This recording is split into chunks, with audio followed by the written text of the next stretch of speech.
बघ तू आता चौथीमधून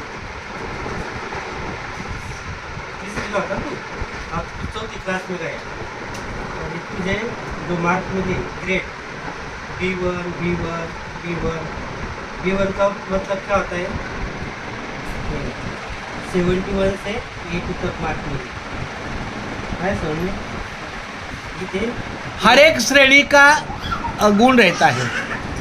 या अपनी मम्मी या पापा की साइन दी ना इथं त्यानंतर इथं आणि समजा चलो और देखो उसमें जो सूचना दी है वो भी जरा पढ़ो. एक सूचना जरा वाचून दाखव ना. आवश्यक सूचना. हे बघ. वाचन लेखनाकडे विशेष लक्ष देणे हाय शाबाश. छुट्टी में क्या करने का लिखने का पढ़ने का हाँ चलो कोई बात नहीं.